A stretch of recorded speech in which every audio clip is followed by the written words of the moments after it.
Quiero agradecer a nuestros amigos de Fórum 2000 y a CADAL, y especialmente a Gabriel Salvia, por habernos invitado a coordinar y coorganizar la conferencia de cierre de estas deliberaciones, y decir que el tema, que la conferencia de hoy sobre democracia en América Latina, amenazas y oportunidades, cuenta con un panel integrado por personalidades de nuestra región de enorme jerarquía y cuya tarea será tratar de dar respuesta a preguntas muy importantes sobre el presente y futuro de la democracia en América Latina, asediada por distintos tipos de populismos, y cuáles serán los caminos que hay que seguir para su desarrollo y fortalecimiento en el marco de una crisis global de los paradigmas vigentes. Estimados disertantes, estimado moderador, les agradezco su presencia en nuestra casa. La UCA, en su Facultad de Ciencias Sociales, participa desde su condición de universidad de estas preocupaciones y debates, y prueba del interés en dicha temática es la nutrida presencia de profesores y alumnos de las carreras de Ciencias Políticas y Relaciones Internacionales y otras, a quienes agradezco mucho su presencia. Un agradecimiento especial a la decana de la facultad, doctora Liliana Pantano, quien desde el primer momento nos apoyó para poder aceptar y desarrollar la propuesta de CADAL, y también agradecer a todos aquellos que trabajaron sin descanso para que esta actividad sea posible. Muchas gracias.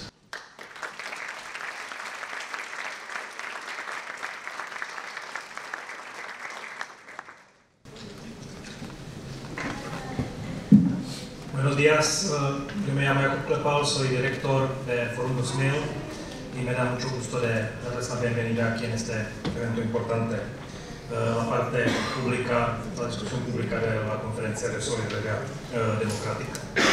Estamos viviendo unos tiempos de desafíos muy importantes, pero también oportunidades muy importantes en la democracia mundial y también democracia en América Latina. Estamos viendo cambios en el orden mundial, estamos viendo el crecimiento de China, pero también países como India y otros que ofrecen una nueva perspectiva de las relaciones internacionales y del futuro de la democracia en el mundo. Estamos viendo cambios tecnológicos, cambios sociales, económicos, entonces estamos enfrente de un escenario que nos presenta con muchos riesgos y muchos desafíos, pero también muchas oportunidades para renovar y repensar la democracia en la cual vivimos. Y eso es un poquito el objetivo de la discusión de hoy.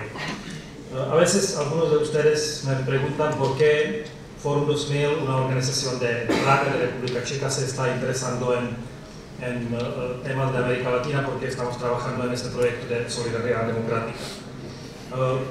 Me gustaría recordar que este año, el año 2019, de hecho este mes, en marzo, estamos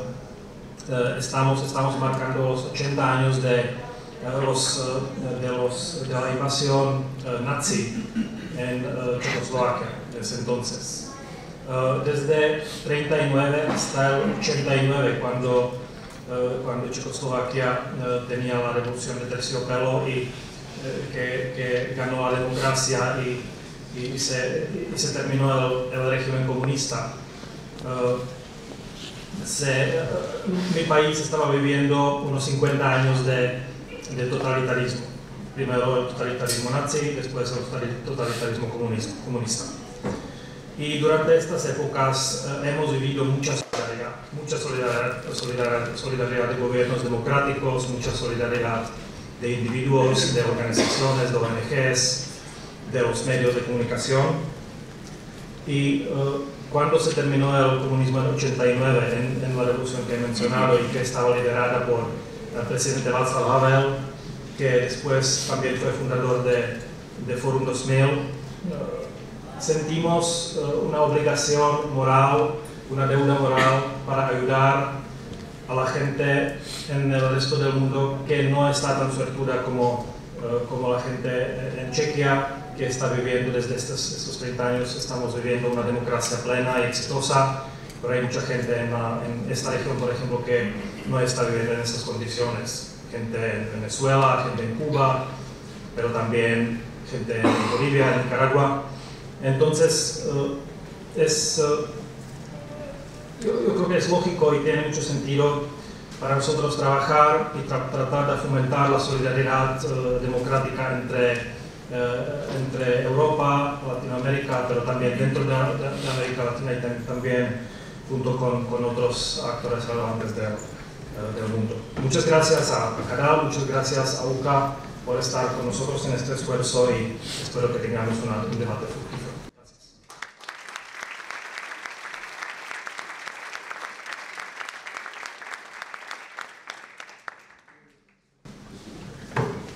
Muy buenos días, mi nombre es Gabriel Salvia, soy el director general del Centro para la Apertura y el Desarrollo de América Latina, CADAL. Para nuestra organización es un gran honor poder haber sido los anfitriones en el cuarto encuentro regional de Solidaridad Democrática, que un proyecto de Fórum 2000 y que convoca a activistas, a políticos y analistas de la región para analizar los temas que nos preocupan en cuanto a la institucionalidad democrática y el respeto a los derechos humanos. En CADAL tenemos un programa de Solidaridad Democrática Internacional inspirado precisamente en Václav Havel y lo que nos mueve, también teniendo en cuenta nuestra historia de la Solidaridad Democrática Internacional recibido en nuestra última dictadura militar por parte de gobiernos, embajadores, funcionarios, periodistas. Entonces creemos que tenemos una obligación moral de preocuparnos por distintas personas, en distintos lugares del mundo cuyos derechos son violados. Y al igual que Václav Havel, en CADAL sostenemos que los derechos humanos están por encima de la soberanía estatal, que es la persona humana el sujeto principal del derecho internacional. Así que para nosotros es un gran placer poder participar de esta actividad, agradecer a Fórum 2000 por habernos elegido como organización anfitriona, bueno, muy especialmente a la Facultad de Ciencias Sociales de la Universidad Católica Argentina, doctora Liliana Pantano, Marcelo Camuso. Muchas gracias a todos los expositores, unos 60 participantes que vinieron de distintos lugares de la región, incluso de Europa, para participar el día miércoles y sobre todo el día jueves de ayer, en los debates de Solidaridad Democrática, que fueron muy ricos, fructíferos y plurales. Y bueno, muchas gracias a todos ustedes por acompañarnos y también a los 4 expositores que van a participar de este diálogo y de esta conferencia pública. Y muchas gracias, Ignacio, que es un gran amigo de CADAL, por haber aceptado moderar esta actividad. Muchas gracias nuevamente y bienvenido.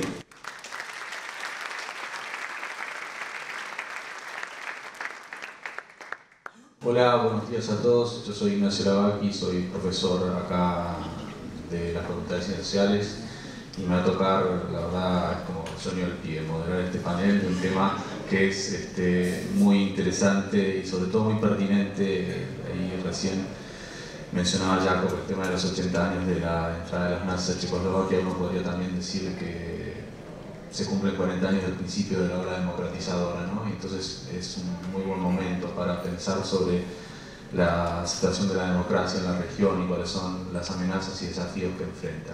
Yo lo primero que haría sería invitar a los participantes, por favor, a pasar y después, acto seguido, los voy a presentar.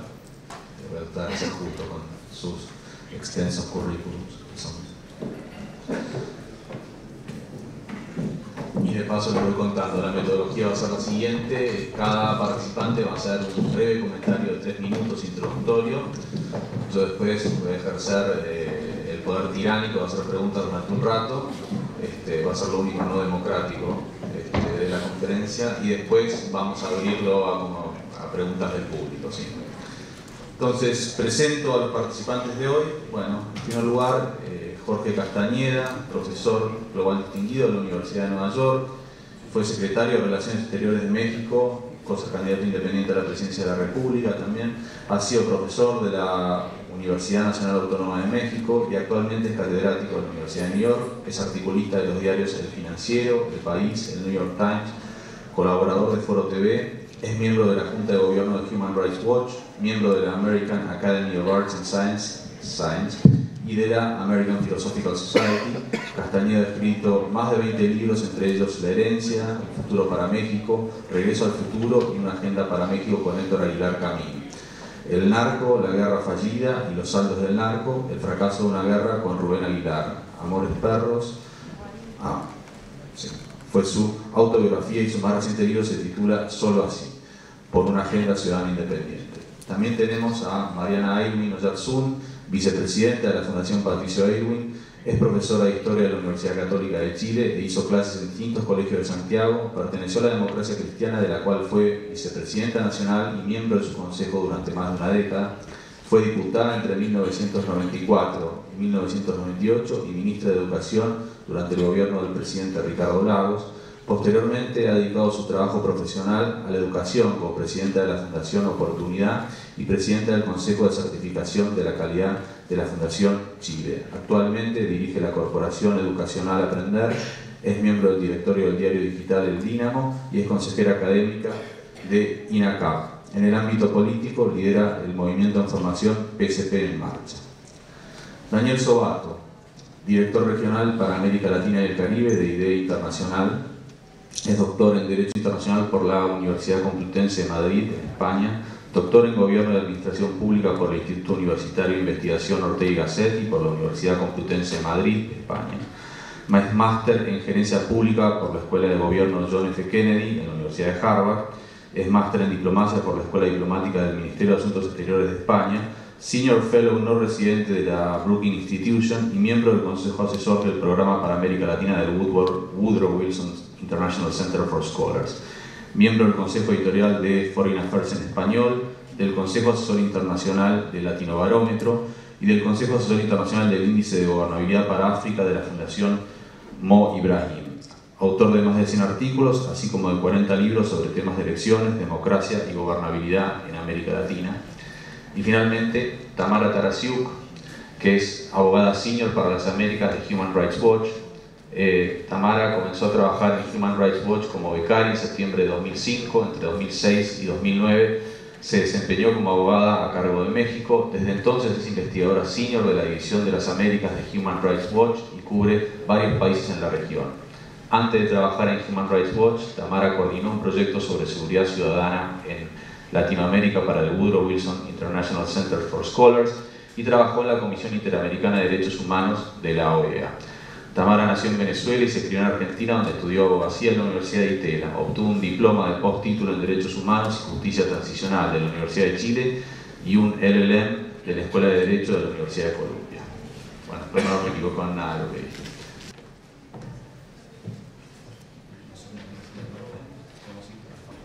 Bueno, gracias.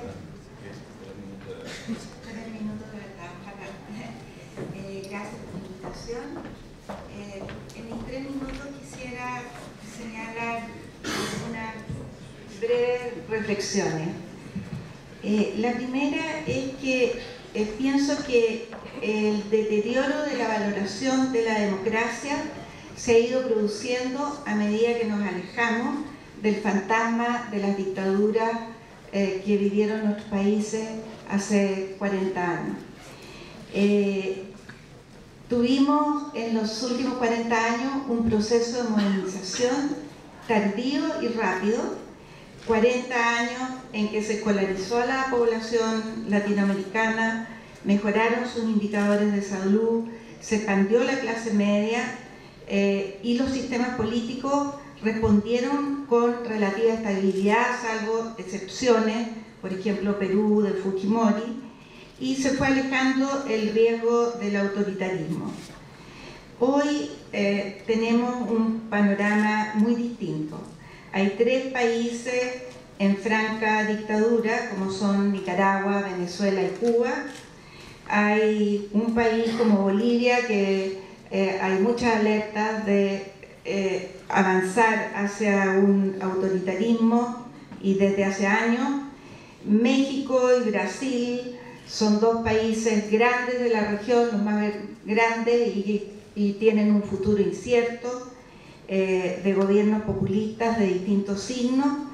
Argentina, un sistema, una elección incierta también, pero a mí me parece que hay un cierto optimismo en ver que una crisis tan grande como la que está viviendo no ha devenido en una inestabilidad política. Eso me parece que es un signo positivo. Desafíos a largo plazo en América Latina, creo que el principal problema es la desigualdad, que no es solo una desigualdad de ingresos, conlleva abusos y privilegios, y también una creciente clase media vulnerable y muy empoderada. Y ahí yo creo que un tema fundamental, y ayer se tocó, los sistemas de justicia y la modernización de los estados. La corrupción me parece que es lapidaria para las democracias, y se requiere también de modernización y transparencia que permita abordar bien este problema tan serio y fortalecer una cultura democrática. Creo que los organismos regionales tienen un rol mayor, sobre todo de advertir antes de que sea tarde. O sea, en gran medida se ha llegado tarde a los procesos, por ejemplo, que se han vivido en Venezuela, en Nicaragua y hoy día en Bolivia. Y también tienen que hacer efectivas las sanciones que sus mismas reglas han establecido. En gran medida, la forma en que se resuelva la crisis de Venezuela creo que representará un cambio para la región.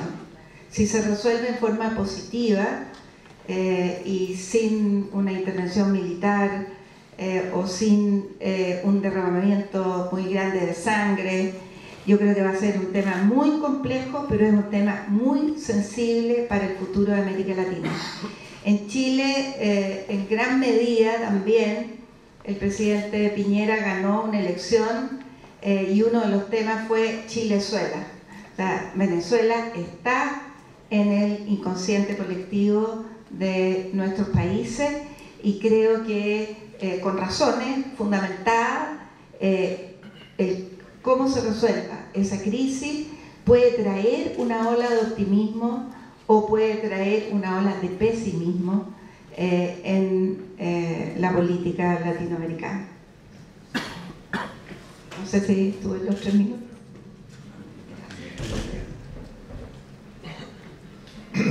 Buenos días. También trataré de cumplir con la regla de los 3 minutos y me centraré en 2 casos que mencionó Mariana, para no repetir lo que todos hemos estado platicando estos últimos días a propósito de la situación en Venezuela, en Nicaragua, en Cuba y de manera creciente también en Bolivia. Y los 2 casos a los que me referiré justamente son los casos de Brasil y de México, que representan por su tamaño y por su novedad pues una inversión de tendencia, porque con todos los problemas y las crisis y los retos que ha enfrentado Brasil desde 1985, el camino había sido más bien ascendente en términos de democracia y respeto a los derechos humanos, sin, insisto, desestimar los enormes retos que ese país ha tenido que enfrentar en materia de violencia, en materia de corrupción,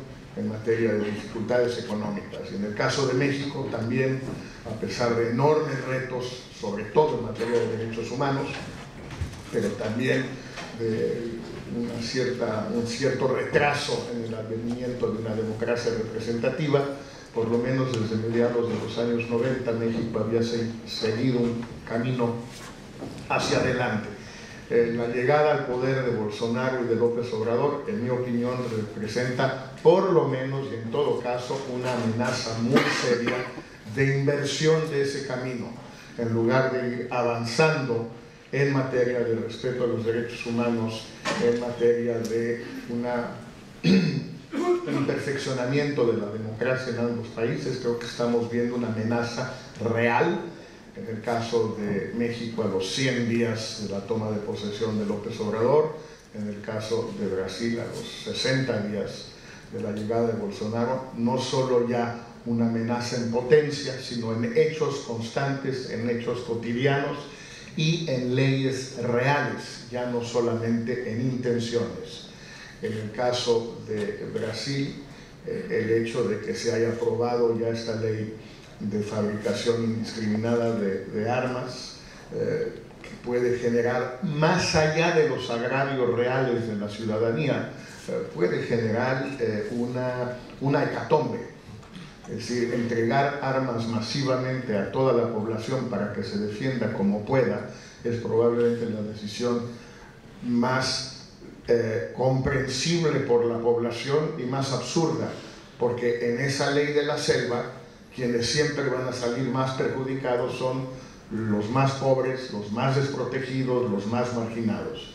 En el caso de México, también apenas ayer, al igual que en el caso de las armas en Brasil, se aprobó ya una ley de revocación de mandato en la Cámara de Diputados, falta el Senado, quizás no se logre aprobar tan rápidamente, pero esto lo que va a permitir básicamente es que en las elecciones intermedias del 2021, el actual presidente, Andrés Manuel López Obrador, figure en la boleta, solo para la ratificación de su mandato. Por eso le están diciendo en México que no es una ley de revocación de mandato, sino una ley de ratificación de mandato. Y como me comentaba Daniel ayer, que sabe más de esto que cualquiera, el único presidente latinoamericano que ha recurrido a la revocación de mandato fue Hugo Chávez en 2004. Fueron 3 minutos.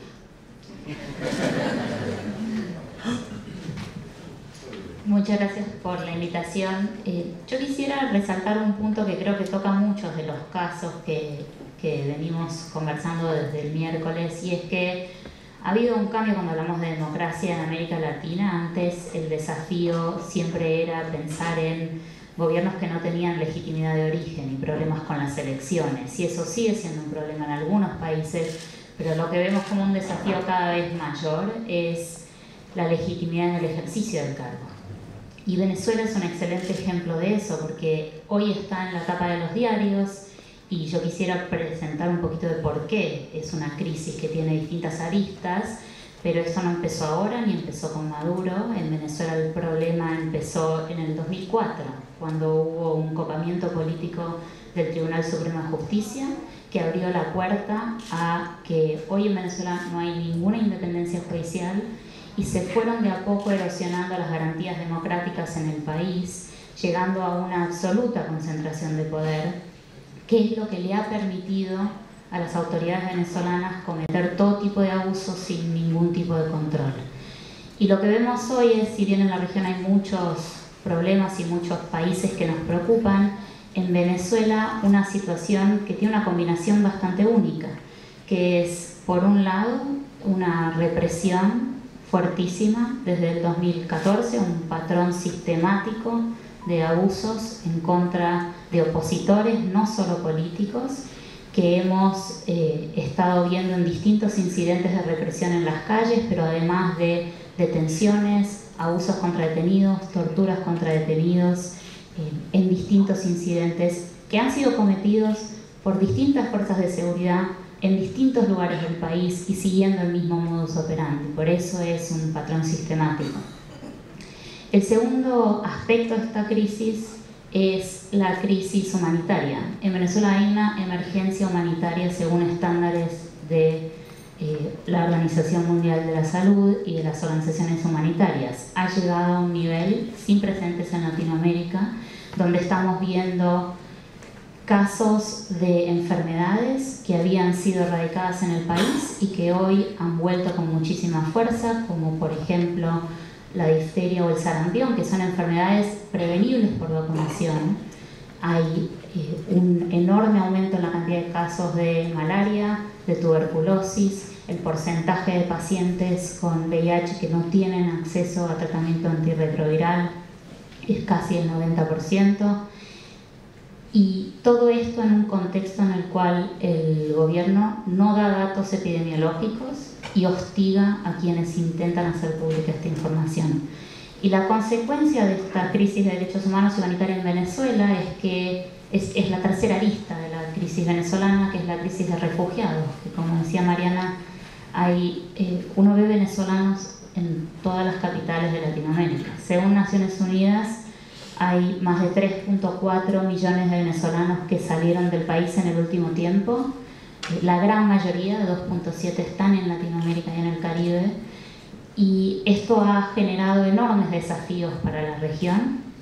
En general, a diferencia de otros lugares del mundo, las sociedades latinoamericanas hemos sido más receptoras de los inmigrantes venezolanos. En gran medida creo que hay como una conciencia colectiva que Venezuela fue un país que amparó a exiliados de las dictaduras del Cono Sur, de Colombia, del conflicto armado interno, y hoy nosotros tenemos la posibilidad de devolver ese favor que Venezuela nos hizo a muchos de nosotros, incluyendo a mi familia. Y eso creo que es importante resaltar, y es una de las cosas que es un desafío para las democracias y para las economías de Latinoamérica, porque no es fácil recibir esta cantidad de inmigrantes y eso plantea un montón de preguntas. Creo que voy a dejar ahí, porque no sé cómo voy de tiempo, pero hay mucho para eso.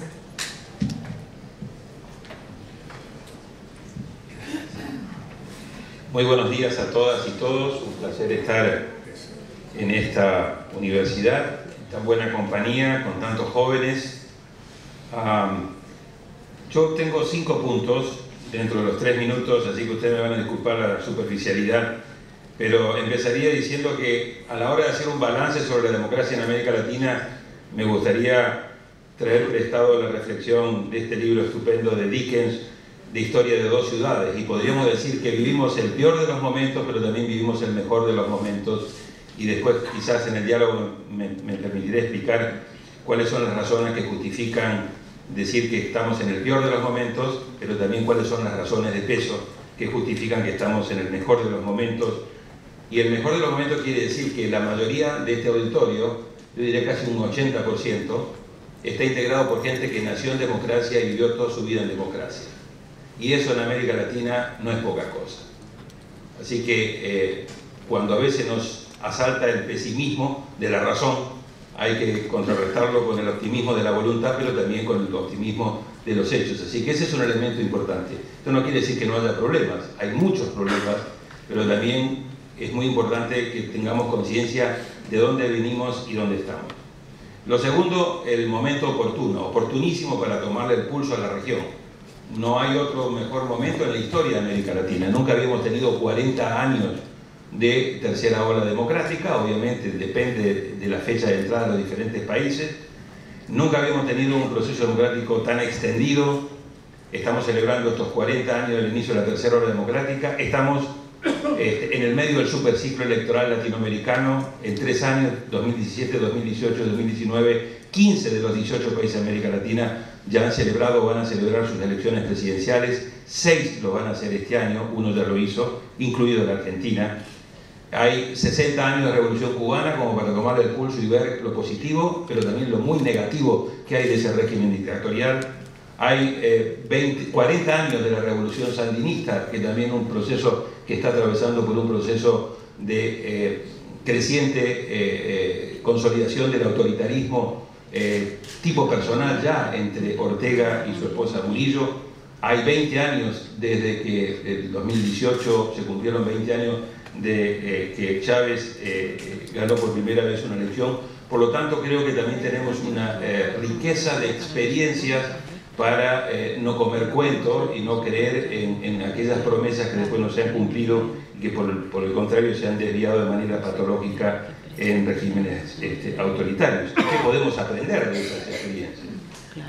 Tercero, claramente la democracia, o mejor dicho, las democracias en América Latina, porque hay un altísimo grado de heterogeneidad, están pasando por un momento de muchísima presión.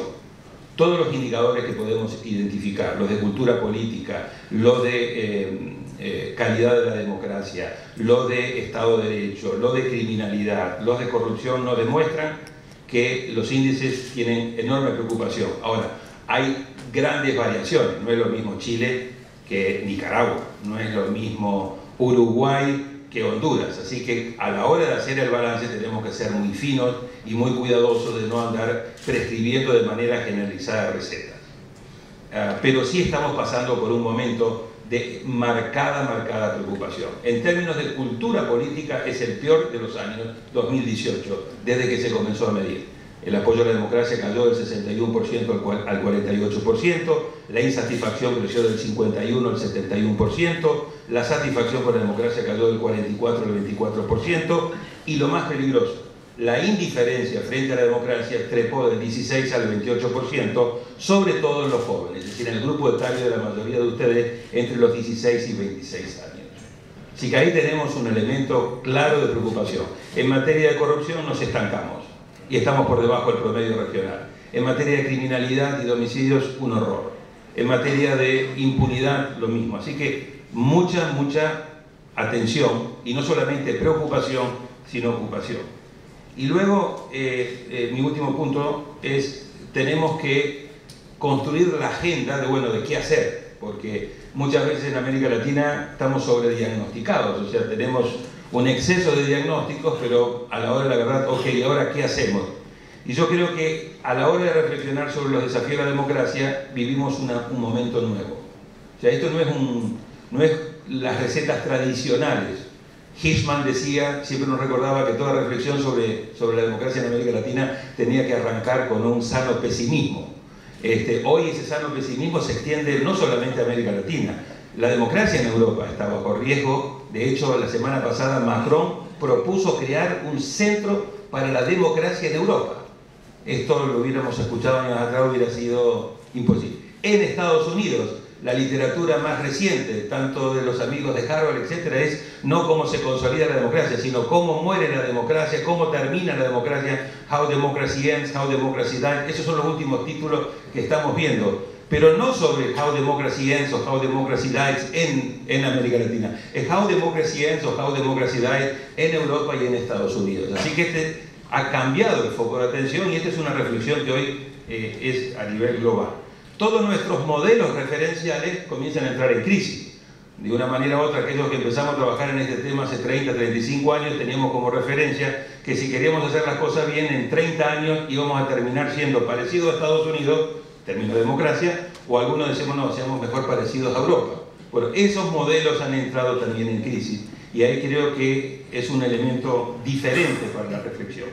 Y creo que tenemos, en el caso de América Latina, una combinación de viejos problemas que no hemos sabido resolver en estos 40 años, y ahí tenemos la debilidad institucional, sobre todo partidos políticos, parlamentos, todo el tema de desigualdad, pobreza, corrupción, impunidad, dinero y política, inseguridad, debilidad del Estado de Derecho. Esos son los viejos problemas, pero a eso le tenemos que sumar los nuevos problemas, y los nuevos problemas tienen que conectar con el impacto que la cuarta revolución industrial está teniendo en nuestra sociedad y en la política. Tenemos que repensar cómo escuchamos mejor a los ciudadanos en un momento de redes sociales donde la comunicación cambió sustancialmente, querer comunicarnos con la nueva sociedad de manera tradicional ya no es lo adecuado. Cómo podemos representar mejor, cómo repensamos la representación política, no necesariamente resucitando el viejo modelo de partidos políticos, sino cómo repensamos y cómo rediseñamos a los partidos políticos para que representen mejor.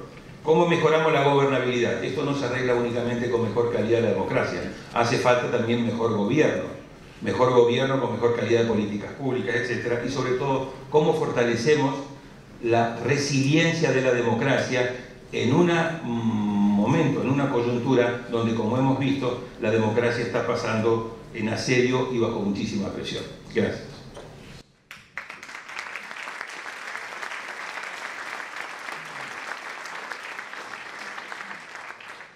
Bueno, mi primera pregunta es para Jorge. Y tiene que ver con el tema de la izquierda en América Latina, ¿no? Aprovechando tu expertise. Desde el comienzo del siglo XX, por ahí, XXI, por ahí un poquito antes, se produjo un proceso que fue el así llamado giro a la izquierda en la región, ¿no? Un auge de victorias electorales de partidos de distintas ramas de la izquierda que se reivindicaron como la izquierda, no todos así de origen socialdemócrata, más bien otros de otro origen. pero se reivindicaban a la izquierda, se referencian ahí. ¿Cuál sería el saldo en relación para la democracia, ¿no?, del giro a la izquierda que ya uno podría dar por casi concluido, en tu opinión? Bueno, concluido, salvo en el caso de México, nosotros tenemos una cierta proclividad al retraso. Siempre la puntualidad mexicana es muy conocida en el mundo, es de nuestros productos de exportación más competitivos. Yo creo que el saldo tiene que ver, en primer lugar, con una coincidencia afortunada que no creo que nadie la haya previsto, que fue el boom de los commodities en términos muy generales, que coincidió con el auge de los gobiernos de izquierda, empezando en el 99, si se quiere, con Chávez, luego con Lagos, etc. Uruguay, casi prácticamente en todos los países. Hubo una coincidencia, en muchos casos casi perfecta, en países exportadores de commodities, a diferencia, por ejemplo, de México o de algunos países de Centroamérica y el Caribe. Entonces, eso le permitió a muchos de estos gobiernos pues, desarrollar políticas sociales, redistributivas, unas mejores, más transparentes, más eficientes, otras más opacas, más corruptas, pero al final del día había plata para redistribuir gracias a algunos de los commodities, y eso hizo que muchos de estos gobiernos hayan tenido éxitos notables en materia de reducción de la pobreza, extrema en particular, de la pobreza a secas, y en muchos casos una pequeña reducción de la desigualdad, no nada del otro mundo, pero algo. Y también hay una cierta coincidencia con el final del boom de los commodities y bueno, también una cierta fatiga, un agotamiento de estos regímenes. Del lado, digamos, crítico negativo, diría que el gran saldo negativo es la corrupción, con algunas excepciones muy pocas, incluso en el caso de Chile, el país junto con el Uruguay con menos tradición de corrupción, también la hubo, y en otros países, pues digo, no se midieron, y eso hace que la izquierda, que durante muchísimos años en América Latina se reivindicó como la alternativa transparente, honesta, ante los excesos del populismo, de la derecha, del conservadurismo en materia de corrupción, pues terminó siendo igual de corrupta o más corrupta, y creo que ahí podemos ver el saldo en ambos sentidos. Ahora voy a aprovechar que la tenemos a Tamara hoy para preguntarle, el proceso que está viviendo actualmente Venezuela. La juramentación de Guaidó como que ilusionó a mucha gente con la idea que hay una transición democrática que está cercana. Yo tengo algunas dudas sobre cuán cercana puede ser, porque a veces la población aguanta más deterioro económico y social del que los casos así de Cuba durante el periodo especial en tiempo de paz o de Corea del Norte en los años 90. A veces tiran abajo las hipótesis que muchas veces los economistas tienen sobre básicamente que una crisis muy profunda se lleva puesta a un régimen.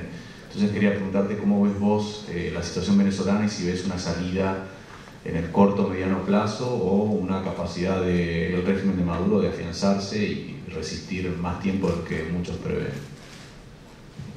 Yo creo que hay hoy una combinación que no habíamos visto en Venezuela desde que la crisis empezó a deteriorarse tan gravemente, que es una enorme movilización interna, masiva, que generada en gran parte por la aparición de Guaidó, que es una figura que mucha gente dentro de Venezuela no conocía hasta enero. Y es una cara nueva de la política en Venezuela que viene con un bagaje personal e histórico distinto al de los políticos tradicionales venezolanos, y generó como esta esperanza y expectativa dentro de Venezuela que hizo que la gente volviera a salir masivamente a protestar, que no ocurría desde el 2017. Y lo que va de la mano de eso hoy es una enorme presión internacional, con un nivel que tampoco habíamos visto hasta ahora, que combina un examen preliminar ante la Corte Penal Internacional, sanciones dirigidas a funcionarios públicos venezolanos por distintos gobiernos, no solo Estados Unidos, sino también Canadá, la Unión Europea, algunos países latinoamericanos. Y esta combinación es lo que hace que algunos seamos mucho más optimistas que antes. El gran problema, la gran duda, es cuánto va a demorar, porque el tiempo juega a favor de las autoridades que se están aferrando al poder. Y creo que un punto importante también para rescatar en este análisis es que es distinto cómo se puede ver este análisis desde afuera y cómo se ve desde adentro. Porque hoy la gente está lidiando con el apagón, con que no tiene comida en la heladera, con que no consigue las medicinas y con que la gente se muere en los hospitales. Entonces ese es un factor también de desgaste y lo vimos en el pasado en Venezuela. Entonces, ¿cuánto tiempo más la gente va a aguantar el día a día para poder seguir saliendo a protestar? Entonces yo creo que es una situación que es para ser optimista, pero es urgente. Y si no se redobla la presión internacional, en el corto plazo, el riesgo de que se afiancen al poder es muy alto. Bueno, aprovecho para preguntar a Mariana. Las últimas elecciones presidenciales en Chile trajeron bastantes sorpresas, ¿no? Uno fue, uno puede decir, el colapso de lo que fue la concertación o después nueva mayoría, ¿no? Y las otras dos, yo creo que sorpresas importantes, es que por primera vez la derecha radicalizada sacó casi, bueno, arañó el 10% de los votos, lo cual fue bastante sorpresivo, y que una izquierda dura estuvo a punto de entrar a una segunda vuelta, y quería conocer tu opinión sobre esta situación y por qué ocurrió eso. A ver, yo creo que hoy día tenemos un escenario en el cual la izquierda democrática o socialdemócrata o demócrata cristiana ha disminuido su peso y ha surgido fuertemente un sector que tiene alrededor del 20% del electorado, que fundamentalmente son jóvenes aglutinados bajo el Frente Amplio, muy heterogéneo, con algunos líderes potentes, pero que están por primera vez en el Congreso, y también un partido comunista que durante el gobierno anterior, teniendo escasa representación parlamentaria, tuvo mucha influencia. Me parece que a partir de los movimientos estudiantiles del año 2011 se fortaleció esta izquierda más contestataria, más rebelde, con un discurso en general nostálgico de los años 60, de la épica contra la dictadura, y también yo creo que con menos convicciones democráticas. Son jóvenes que no vivieron la dictadura. Y por otra parte, ese mismo fenómeno ha hecho que surja en la derecha un sector que siempre existió, porque cuando se mira las encuestas, en Chile todavía hay más de un 10%, creo que un 15% de chilenos que se declaran admiradores de Pinochet. Por lo tanto, este 20% o menos de personas que están aglutinándose en torno al movimiento de José Antonio Kast, más de extrema derecha, creo que está visibilizando una política más polarizada, que finalmente condujo a que pasáramos de un gobierno de izquierda claro, a un gobierno de derecha que ha querido identificarse con el centro derecha. La mayoría, muchos votantes del centro se fueron a votar a la centro derecha. Daniel, yo quería preguntarte por el tema de los sistemas de partidos. La verdad que en los últimos años hemos visto mudanzas, yo diría, radicales en los sistemas de partidos. Si uno toma libros sobre los sistemas de partidos de América Latina publicados hace 2 o 3 años como el que editó Flavia Freidenberg o el mismo el que sacó Scott Mainwaring el año pasado, la verdad que parece historia antigua, ¿no? Digo, bipartidismos establecidos como el de El Salvador, los vimos pasar un poco a mejor vida este año. En Costa Rica, digo, por primera vez, la disputa no estuvo alrededor del Partido de la Liberación Nacional y los socialcristianos, sino entre los dos Alvarados. Brasil, que bueno, nunca fue un caso así de mucha institucionalización, pero digo, que se acabara el duopolio PSDB-PT. Entonces yo quería preguntarte, ¿cómo evaluás vos esto? ¿Qué causas le ves y qué implicancias ves en estas mudanzas allí?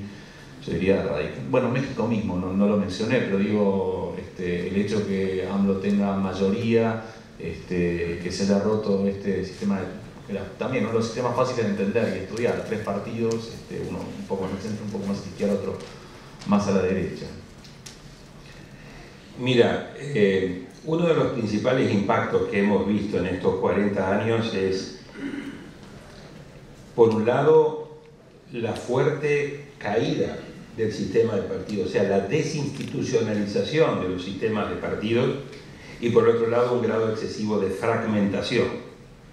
De nuevo, quedan excepciones. Si yo voy a Uruguay, me encuentro con partidos del siglo XIX.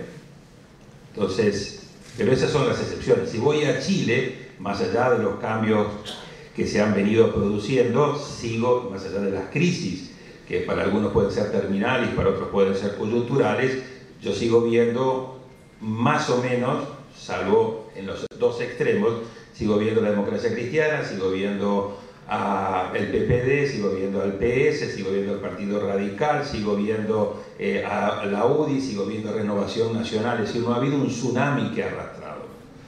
En República Dominicana pasa más o menos lo mismo, aunque ha habido también algunos cambios. En otros ha habido una implosión, pero esos son los casos clásicos. Tenemos Guatemala, donde cada partido que llega al gobierno después desaparece. Perú también es otro país con un sistema de volatilidad del sistema de partidos tremendo, con un altísimo grado de informalidad.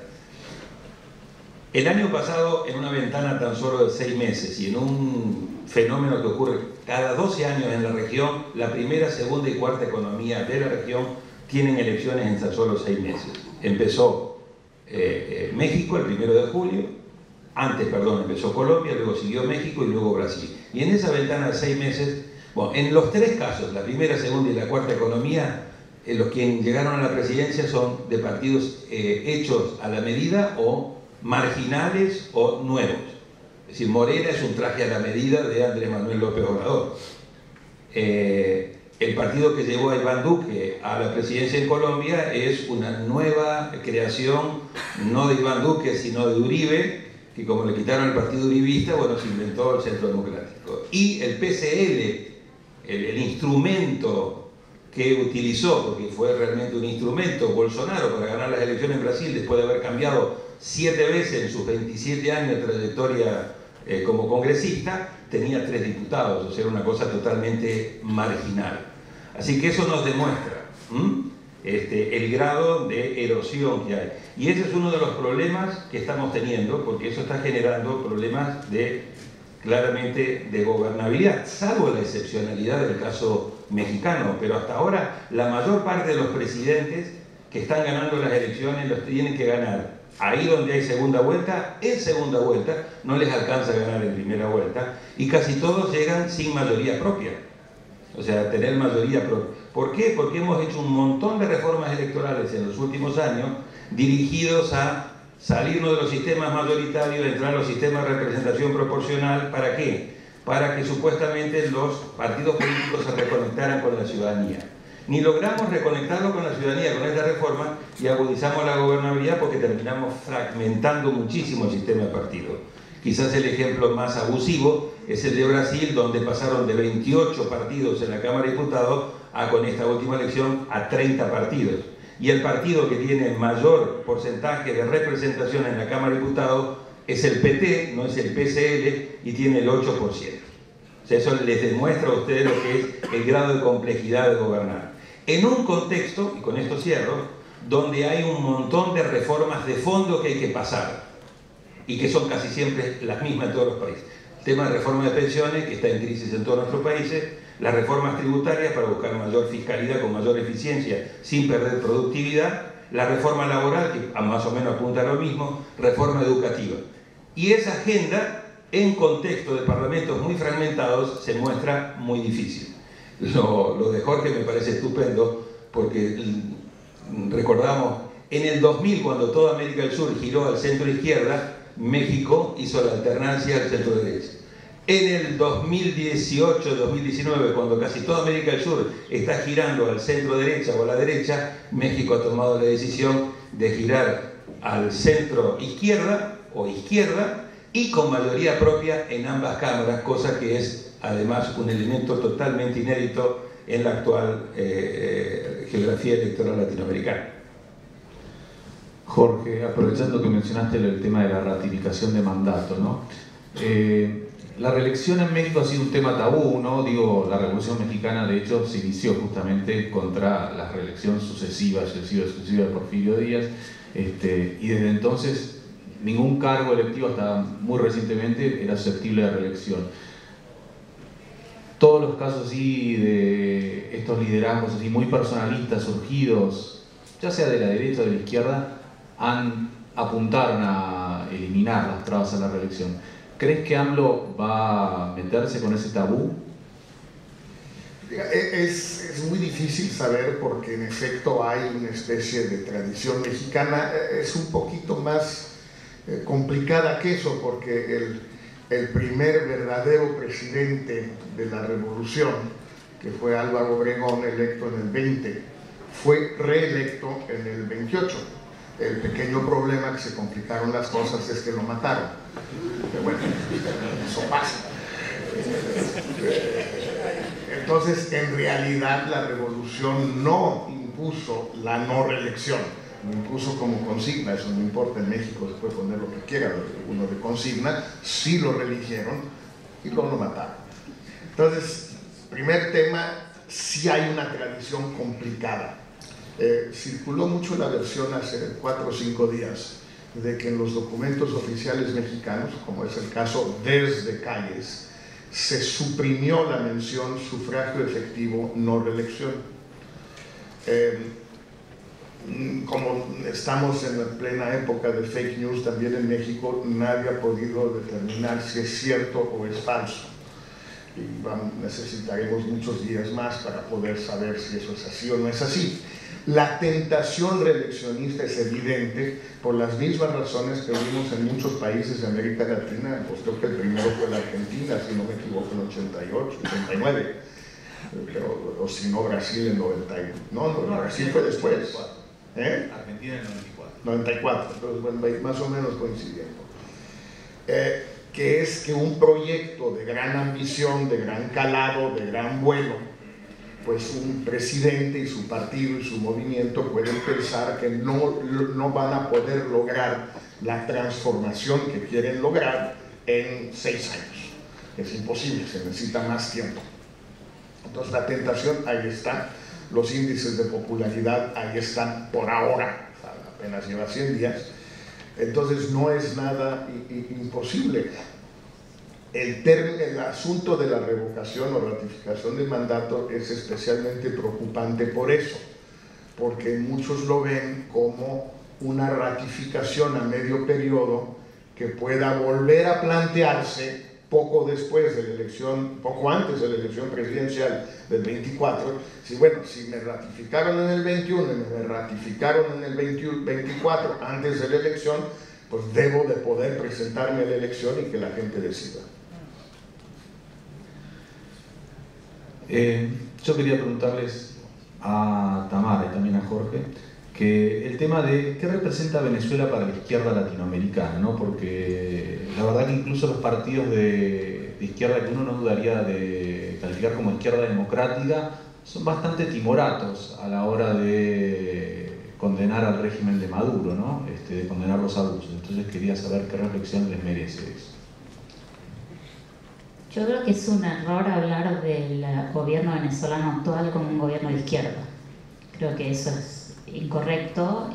Hay Es un gobierno cívico-militar que está aferrado al poder, que comete todo tipo de abusos y donde vemos una emergencia humanitaria en materia de salud y alimentación que no tiene precedentes en Latinoamérica. Eso no es un gobierno de izquierda. La reacción de la región cuando había gobiernos de izquierda en el poder fue bastante vergonzosa ante lo que ya venía ocurriendo en Venezuela, porque como yo decía antes, esto no es algo que haya comenzado en los últimos 3-4 años que Venezuela está en la tapa de los diarios. Creo que es un error mezclar la ideología cuando uno trata de entender Venezuela. Venezuela, si uno se apega a los hechos, no hay nadie decente, ni de izquierda ni de derecha, que pueda respaldar ese gobierno. La única manera de apoyar al gobierno de Venezuela es si uno ve los hechos a través de un lente ideológico o si tiene vínculos de corrupción y negocios con el gobierno. Ese es otro tema. Y en la región ha habido mucho de eso ante la realidad venezolana. Sí creo que hay una notable excepción, que lo comentábamos ayer, que es el gobierno de Ecuador actual. Lenín Moreno fue una gran sorpresa en cuanto a su política exterior con relación a Venezuela. Viniendo del riñón de Rafael Correa, dio un vuelco de 180 grados. Y entonces creo que esa es la mejor evidencia que el partido político o la ideología personal no tiene nada que ver con criticar la situación en Venezuela. Y no es solo, un último punto, creo que no es solo los gobiernos de izquierda o de derecha. También hay un déficit de la sociedad civil y de la academia que mira la situación no solo en Venezuela, sino también en Nicaragua, en Bolivia y en Cuba con un lente ideológico. Yo creo que la izquierda latinoamericana en el poder o fuera del poder ha sido terriblemente reprobable por su actitud ante Chávez y Maduro desde un principio prácticamente, o por lo menos a partir del 2004, justamente del referéndum o de la revocación de mandato de Chávez. Y esto ha sido constante prácticamente de todos los gobiernos de izquierda en América Latina en los últimos 15 años, que quizás una excepción notable fue la de Ricardo Lagos en Chile entre 2000 y 2004, pero era un periodo previo, por así decirlo, ¿no? En el caso actual, sobre todo México, va a ser muy notable el cambio, porque en el último año y medio, más o menos, los últimos 2 años, México había jugado un papel de liderazgo en el Grupo de Lima y en la OEA ante el tema de Venezuela, y ahora pues ha quedado relegado al triste papel, con toda la disculpa por el presidente, en la calle, de ser comparsa de Maduro en compañía de Uruguay. Y pues la verdad sí no es un papel muy digno para México, pero va a seguir así. El presidente López Obrador no va a tomar ningún partido contrario al gobierno de Maduro. No habrá una gran solidaridad del gobierno de López Obrador, sí de su partido, pero tampoco, como decíamos ayer, si saben contar, no cuenten con México. ¿Sí? Creo que hay una situación también en los partidos de izquierda que, por una parte, ven la pérdida de estos socialismos del siglo XXI. Y entonces es como el fracaso de esa experiencia. Pero además, no sé, por lo menos en Chile, el tema Trump influye mucho. Entonces es como, o estás con Maduro o estás con Trump. Y entonces preferible la ambigüedad o apoyar a Maduro. A mí me gustaría hacer un aporte que yo vengo insistiendo y que tiene que ver con lo que estudiamos ciencia política. Seguir pensando en los esquemas de transición de gobiernos autoritarios a gobiernos democráticos con la vieja literatura, es decir, con la literatura de los 80, inicio de los 90, es un error. O sea, el autoritarismo que estamos viendo en el caso de Venezuela es un nuevo tipo de animal, completamente diferente. Esto no es 3 generales que teníamos ahí, que duraban 10, 7, 8, 15, 17 años, violando derechos humanos, aislándose cada vez más, en un momento con una política exterior como era la de Carter, con un papa como Juan Pablo II. O sea, cambió totalmente, no solamente el escenario geopolítico. Es decir, por un lado se ha debilitado brutalmente todo el esquema multilateral post-Segunda Guerra Mundial. Por el otro lado, tenemos competencia porque hay alguien que nos está escuchando por otro lado. Por el otro lado, tenemos un debilitamiento brutal de los esquemas regionales de protección de la democracia que no han funcionado.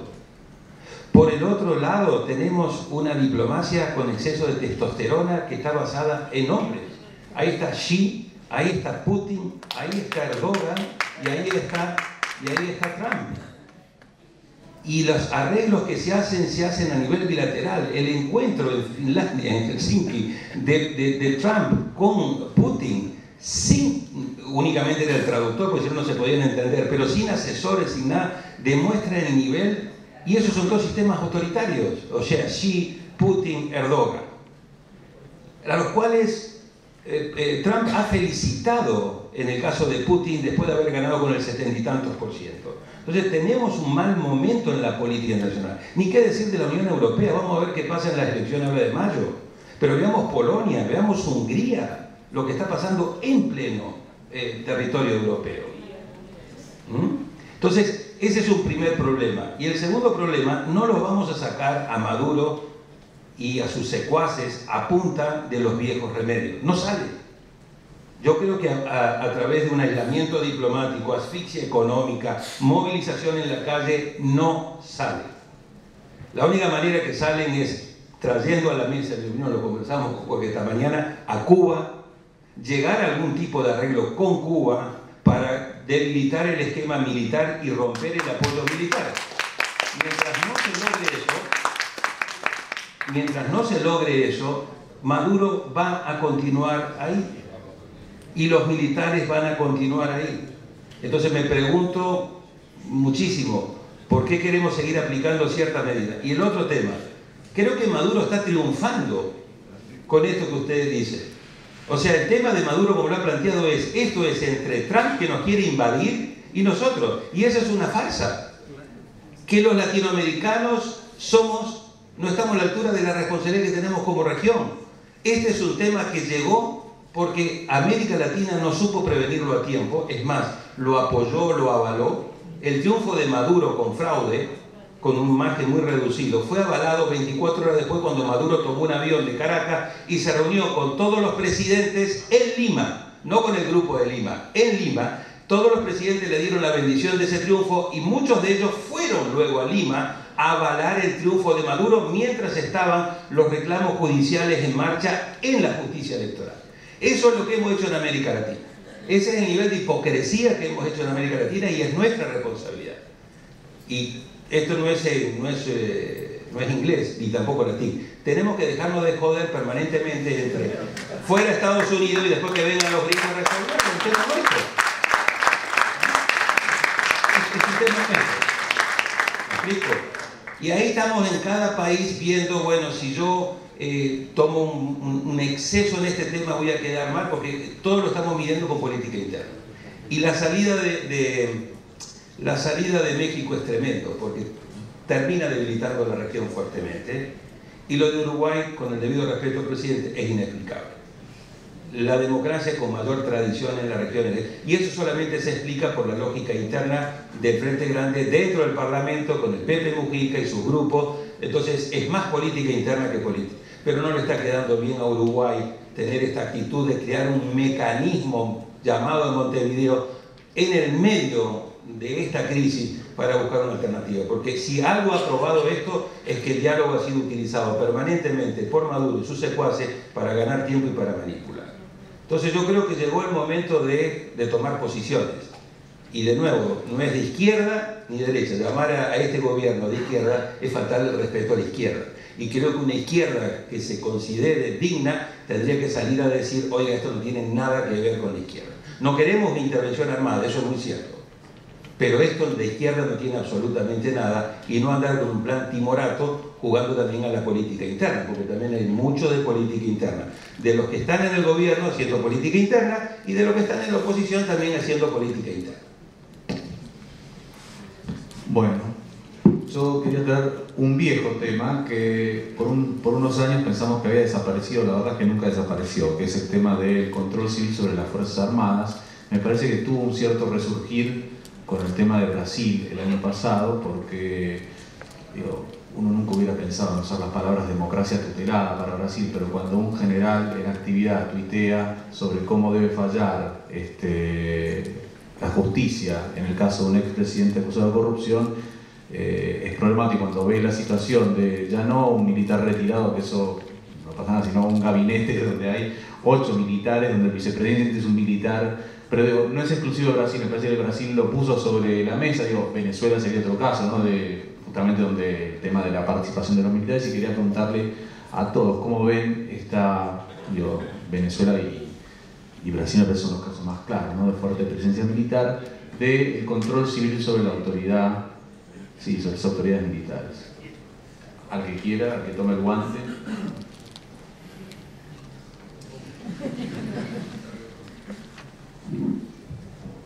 Es lo que algunos han llamado una especie de nuevo militarismo de América Latina, y que en efecto se ve en Brasil, Venezuela, y de nuevo, perdón por volver sobre el caso, pero en México también. Es decir, desde hace 12 años ya en el caso del presidente Calderón, pero ahora más que nunca con López Obrador, lo que el gobierno de México, el Estado mexicano va comprobando en los hechos es que lo que, no diría lo único que sirve, sino lo que es menos disfuncional es el ejército. No hay nada que sirva realmente, pero lo que menos no sirve es el ejército, porque por lo menos tiene la ventaja que contestan sí señor. No hacen gran cosa, pero por lo menos dicen que sí. Y esto es muy tentador para los presidentes mexicanos, que saben que el aparato de Estado en cualquier país es difícil, pero en México es enorme y pesado y burocrático y corrupto. Entonces, para poder avanzar, y López Obrador ha sido muy claro, en cada una de sus decisiones principales el ejército está jugando un papel central, no tanto por una vocación militarista que pueda él tener, aunque la sociedad mexicana sí la tiene un poco, sino porque es lo que hay. No hay policía, no hay un aparato de Estado que él o muchos consideren eficiente. Entonces quiere hacer un nuevo aeropuerto, pues ¿a quién se lo encarga? Al ejército. Y luego quiere que alguien lo opere, pues ¿a quién se lo encarga? Pues al ejército.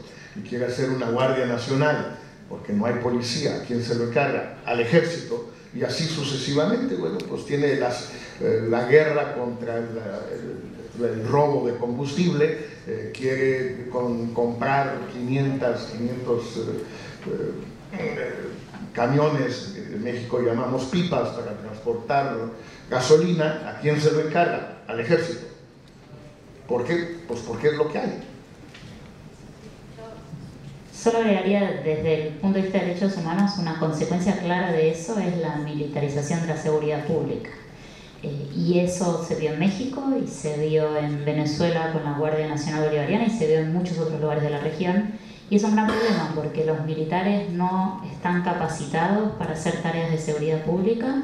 En muchos de los países hay sistemas de justicia militar que investigan las violaciones de derechos humanos cuando se cometen los excesos, y no hay ningún tipo de rendición de cuentas en esos casos. Entonces, una consecuencia directa son los abusos cometidos por militares en la calle, que se involucran en tareas de seguridad pública para las cuales no están preparados.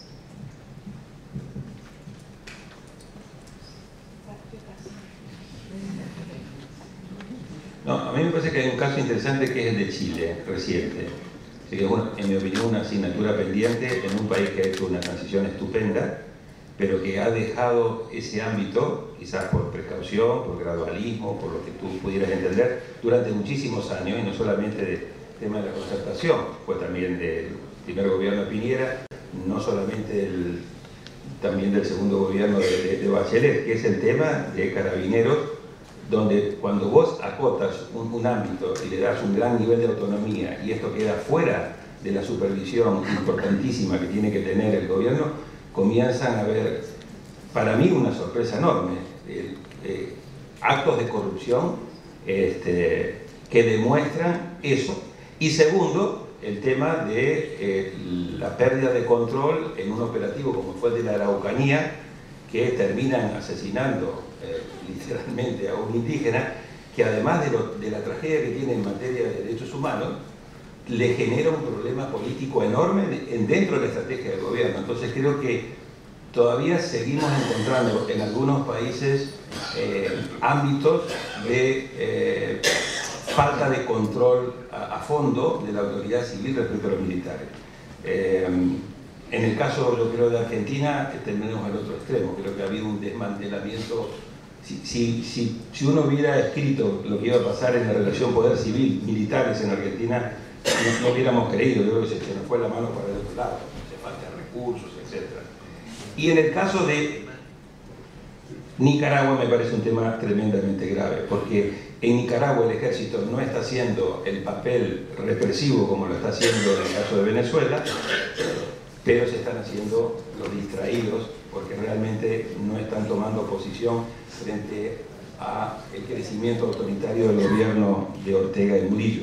Entonces creo que ahora estamos encontrando en estas situaciones en varios países la salida a los problemas graves de autoritarismo. Todos comienzan a mirar a los militares, lo cual de nuevo demuestra una debilidad enorme en términos de la institucionalidad política. En Venezuela estamos diciendo que sí, se rompe la lealtad militar, Maduro caería. En Nicaragua estamos diciendo que ahí los militares deberían ponerle coto a Ortega, etc. Entonces hay ciertos países donde estamos viendo una presencia. Y creo que el tema de Brasil es un tema que hay que ponerle un foco y hay que irlo analizando muy bien, sobre todo en materia de política exterior. La delegación de Brasil en la última reunión del Grupo de Lima no la encabezó Araujo, ni su política de darle todo el apoyo a la posición de Estados Unidos de Mike Pence, la encabezó el vicepresidente Mourão, con una línea muy clara de los militares brasileños de que en Brasil las decisiones militares estratégicas sobre invasiones, no invasiones, etc., las vamos a seguir tomando los militares, no la va a tomar Itamaraty. Quería preguntarle a todos, bueno, sobre la dictadura que tiene 60 años ya, ¿qué perspectivas le ven y si hay algún tipo de esperanza de transición democrática en un corto plazo? Pero diría corto plazo, me refiero a los próximos 5 o 10 años, ¿no? En Cuba. El que quiera tomar el guante. Bueno, al menos se ve una organización mayor de los disidentes cubanos con mucha represión. La última elección es sorprendente cuando dicen, mira, representó un cambio, aunque el gobierno sacó, no sé, el 80% de los votos para aprobar la Constitución. Pero hubo un movimiento por no ir a votar, o votar que no se había visto antes. Hay también, me parece que el tema de Venezuela es algo que también puede influir en lo que pasa en Cuba más adelante. Pero no deja de ser significativo que esta dictadura de 60 años todavía tenga la simpatía del mundo de izquierda, y que pase un poco piola, como decimos en Chile, pero pase un poco desatendido por los demócratas del mundo, ¿no? Yo creo que salvo este foro, por ejemplo, que se creó en la República Checa y que en su origen estuvo el tema cubano, bueno, los países latinoamericanos hemos puesto muy poca atención en la dictadura cubana, como si fuera eterna y fuera a seguir siendo eterna.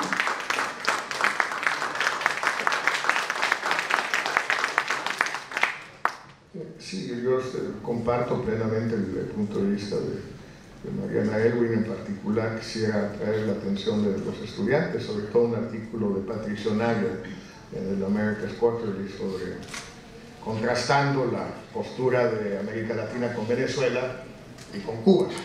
Es decir, también es cierto con qué cara los latinoamericanos critican a Maduro, a Venezuela, una serie de violaciones a los derechos humanos ahí, cuando al mismo tiempo pues, han sido, sobre todo los últimos 15 años, pues, cómplices de las violaciones a los derechos humanos en Cuba, cayendo en la misma dinámica, o Trump, o Maduro, o Fidel, o el imperio. Pues ninguna gente respetable quiere estar con el imperio, entonces tienes que estar con Fidel y se jodió la cosa.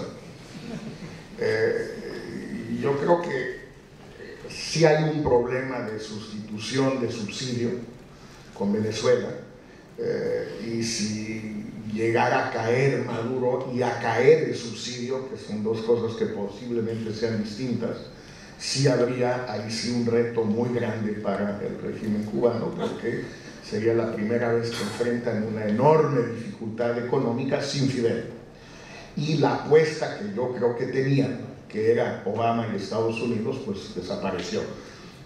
Y desapareció yo creo por un buen tiempo, porque aunque perdiera Trump la elección del 20, parece difícil que cualquier candidato demócrata pueda en su primer periodo hacer lo que hizo Obama al final de su segundo periodo, por la misma razón desde hace 60 años, que Florida es un estado absolutamente decisivo, y en Florida todavía el voto cubano es decisivo.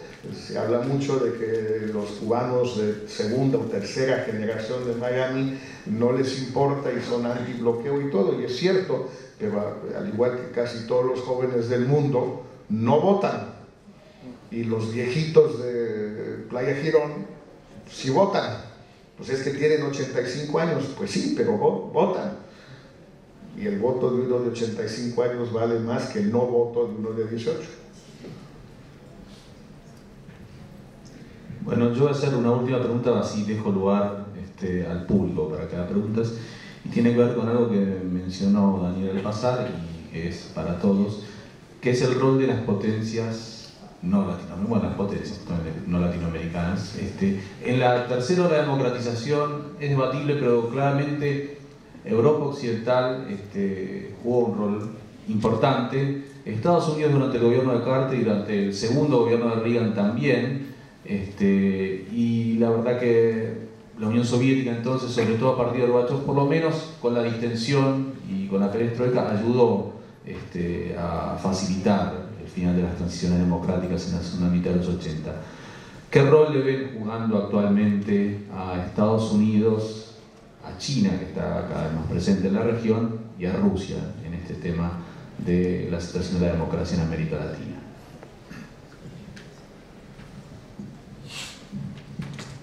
Evidentemente tienen un papel importante por influencia.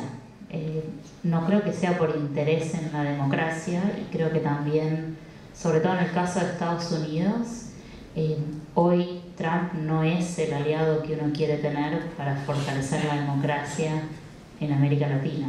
Entonces creo que la influencia que puedan querer ejercer en función de sus intereses que no son en pos de la democracia, para promover la democracia en América Latina pueden ser bastante contraproducentes. Creo que es más, para mí es más una alerta del papel que pueden jugar en esta ola, que como pudo haber sido en otros momentos, de un apoyo hacia mejorar las instituciones y la democracia.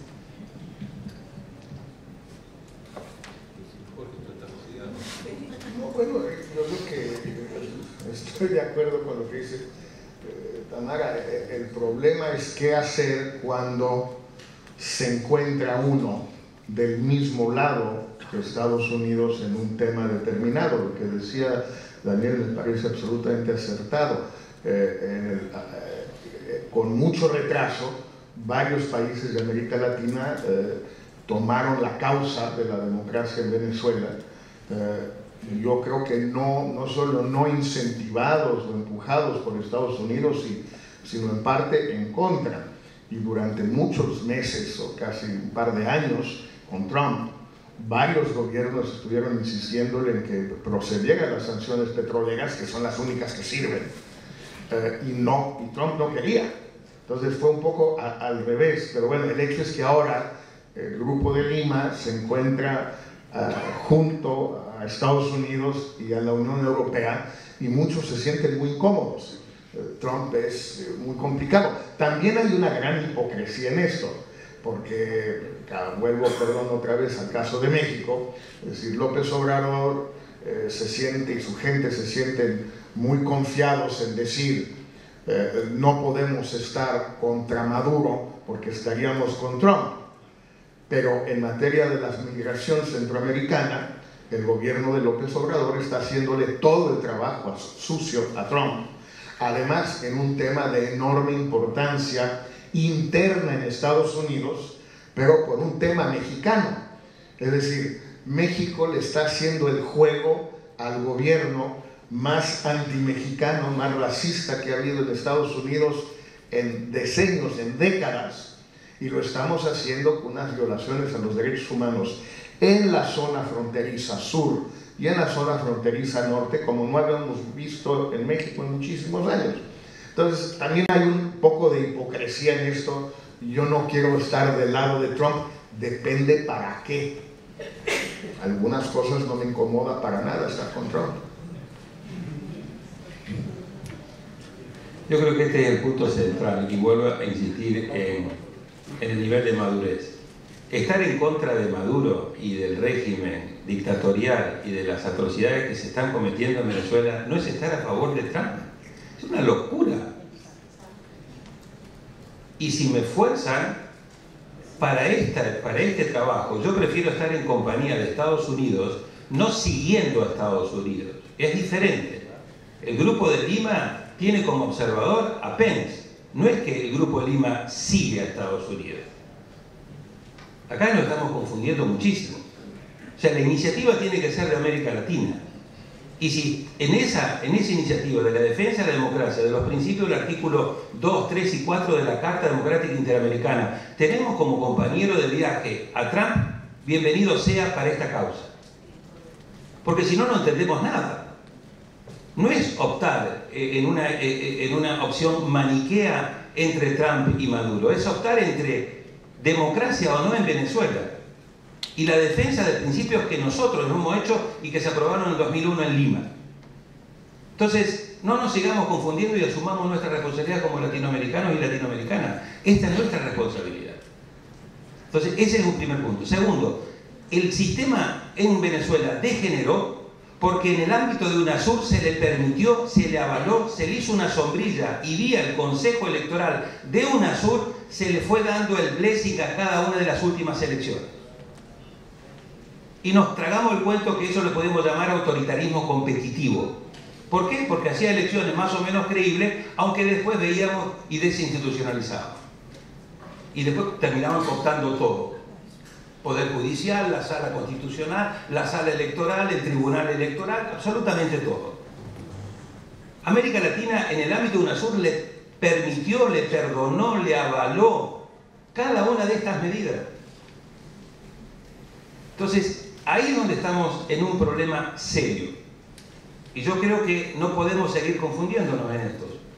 Entonces, ese me parece un aspecto importante. Segundo, nuestra incapacidad demuestra que este tema ya ahora pasó al Consejo de Seguridad, a resistencia de Venezuela vía Rusia, que quisieron que no se tratara, se terminó tratando un par de veces, y cuando lo metemos ahí, lo metemos en el plano de la geopolítica mundial. Es decir, en el cambio de figuritas, están pidiendo ahora que Estados Unidos se meta más en Ucrania, que vea el tema de Crimea, que vea el tema de la captura de los barcos en Mar Negro, etc. O sea, ahí comenzamos con una agenda de Estados Unidos-Putin en términos de que ¿cómo te molesto yo vos en tu área de influencia? ¿Cómo me molesta a mí? Se quebró el tratado de misiles de alcance intermedio, etc. O sea, hay toda una agenda geopolítica donde Venezuela es una pieza. China tiene 60.000 millones de dólares, un poquito más, invertidos en Venezuela, y por lo tanto obviamente tiene, en mi opinión, más intereses económicos que geopolíticos. Entonces ahí habrá que darle ciertas seguridades al tema de China. Y después tenés todo el tema relativo, vuelvo a insistir, con Cuba. Yo coincido mucho con Jorge. Yo creo que aquí, hoy decíamos en el desayuno, hay que ofrecerle con mucha racionalidad una buena zanahoria a Cuba por el momento, porque no se va a poder salir en simultáneo de todas estas cosas. Obama con Shannon dijeron, de los problemas que tenemos, empecemos por Colombia, y que dijeron, y bueno, negociaremos en Cuba, tendremos a Venezuela como un testigo de honor para facilitar esa salida, porque para la administración norteamericana primero había que salir de Cuba. Bueno, ahora hay que salir, perdón, de Colombia, ahora hay que salir de Venezuela. Tratar de salir de Venezuela y de Cuba en simultáneo, aunque sea doloroso esto que estoy diciendo, yo no lo veo posible. Entonces, esa es un poco la salida. Y Cuba, que se había reposicionado vía CELAC, vía siendo el venue para las negociaciones, yo creo que está más aislado de nuevo que nunca, porque de nuevo está en una situación muy difícil frente a una América Latina mucho más crítica, con una OEA mucho más crítica, al menos con un secretario general de la OEA mucho más crítico. Entonces, creo que la geopolítica va a ser un elemento determinante, como lo está haciendo, para buscar una salida en Venezuela, y el papel de Estados Unidos creo que puede ayudar. Veamos cómo nos puede ayudar Estados Unidos, cómo puede ayudar otros países de la región, y no tengamos este prurito y esta hipocresía de decir no, que Estados Unidos no haga nada, porque claramente si Estados Unidos no ayuda en esto, tampoco que sobreactúe, pero si Estados Unidos no ayuda en esto, creo que la salida va a ser cada vez más difícil. Sí, yo quería una cosa pequeña, pero creo que la influencia de Rusia y de China ha sido perjudicial también para la actuación de Naciones Unidas. O sea, Naciones Unidas ha tenido un rol muy deslavado en esta crisis y ahí está esa influencia. Solamente quería aclarar, evidentemente Estados Unidos, el gobierno de Estados Unidos tiene un papel importante para jugar, y de hecho la política exterior del Departamento de Estado ha sido de acompañar al Grupo de Lima y de mantenerse al costado mientras la región lideraba los esfuerzos del Grupo de Lima, y eso es muy valioso. Yo me refería a que Trump, con las cosas que está haciendo en Estados Unidos, no es el mejor aliado para promover la democracia en otros lugares. Y en un contexto como el venezolano, que el gobierno, sin ninguna evidencia, desde hace tiempo, siempre acusa a Estados Unidos de querer intervenir y ser responsable de todos los problemas que ocurren en el país, las cosas que ha dicho Trump, algunas de las cosas que ha dicho, simplemente le dan municiones al gobierno de Venezuela para mantener esa retórica. Eso no tiene nada que ver con la relevancia que tienen en particular las sanciones impuestas por Estados Unidos, porque el dinero pasa por Estados Unidos. Y uno puede estar a favor o en contra de las sanciones al sector petrolero porque tienen un impacto en la sociedad y en la población en general, pero sin ninguna duda tienen un efecto fuerte. Creo que hay como que distinguir entre esas cosas. Bueno, vamos a abrir a preguntas. Creo que hay alguien con un micrófono que va a estar circulando. Les voy a pedir lo siguiente. 1, no parlamentos, sino preguntas, ¿sí?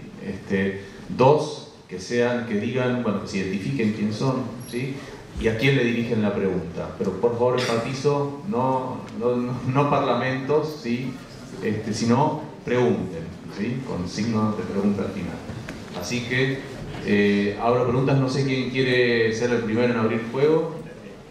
Me levantan la mano o me gritan, Ignacio. ¿Dónde? Ahí. Ahí a la izquierda. Buen día. Soy Mario Cosío, de Bolivia. Mi pregunta es si, con el mismo sentido de responsabilidad que se está debatiendo en la mesa, no sería recomendable poner la atención suficiente sobre un país y un gobierno que empezó para gobernar 5 años y que ya tiene 13, que ha violado la Constitución para hacer un tercer mandato, que la volvió a violar la Constitución para abrirse la oportunidad a la reelección indefinida, ahora en octubre, que ha pisoteado la popular de un referéndum que le rechazó la reelección en 1 y 2 veces, que se constituye en el principal aliado de Venezuela, está a cada instante alentando y emulando ese proyecto, que es el íntimo de Cuba y que tiene como imagen objetivo instalar en Bolivia una nueva Cuba. La pregunta es, ¿estamos esperando los 400 o 300 muertos de Nicaragua? ¿Estamos esperando la crisis humanitaria de Venezuela? ¿Qué estamos esperando para develar una situación que es absolutamente evidente, pero sobre la cual hay mucho silencio? O sea, de hecho, en este foro estuvimos discutiendo 2 días, pero quería compartir aquí con toda la gente que está compartiendo. En Sudamérica o en América Latina hay 4 dictaduras, no hay 3. Y la cuarta es esta, la de Bolivia, la de Evo Morales. Mi pregunta es, ¿qué hay que hacer preventivamente de cara a octubre desde la perspectiva de los panelistas? Esta es la pregunta. Te compro toda la descripción que hiciste del régimen de Evo. Y yo les recomiendo a mis amigos bolivianos, empezando por mi querido amigo Carlos Mesa, lo que hemos conversado con el presidente de la calle. Enfrentar a Evo con 9 candidatos de oposición es un suicidio. ¿Qué hay que hacer? De nuevo, la palabra en latín, disculpa la franqueza, dejen de joder, unan la oposición. Esa es la receta que todas las transiciones demuestran. Busquen a alguien que la lidere, pongan toda la presión posible, habido y por haber, interna e internacional, para evitar que le hagan la menor cantidad de trampas, porque le van a hacer un montón de trampas, porque tienen cooptado totalmente el Tribunal Electoral, forzaron la renuncia de la presidenta y del vicepresidente. Traten de ver si le pueden ganar. Si no le ganan, al menos traten de tener una muy buena presencia parlamentaria detrás de una buena coalición para dificultarle que no tenga el poder absoluto que tiene en este momento y siguen batallando. Pero la regla número 1 es unan la oposición, porque es, en mi opinión, una vergüenza que después de todo esto haya 9 candidatos, donde algunos candidatos te confiesan que en la intimidad prefieren que entre que gane el otro y gane Evo, y bueno, que siga Evo, porque entonces se va a desgastar y nosotros en 4 o 5 años vamos a tener más posibilidades de ganar. Y esa es una deuda pendiente que tienen en Bolivia. Y tienen muy poco tiempo. Y Evo va a seguir machacando y utilizando este nivel de fragmentación y de dispersión. Creo que hay un nivel de responsabilidad enorme interno de la oposición por unirse y obviamente del plano internacional seguir denunciando todas las irregularidades del régimen. Perdón la franqueza, pero... Yo agregaría que se corre el riesgo de que después de la elección se quiera declarar la ilegitimidad de la elección. Y me parece que el pueblo boliviano el que tiene que plantear el tema de la ilegitimidad de la elección antes de la elección. Y eso, como dice Daniel, requiere la unidad de la oposición, requiere... los organismos internacionales no van a pronunciarse si no hay una fuerte demanda del pueblo boliviano para hacer ver estas irregularidades o estas faltas a un proceso democrático.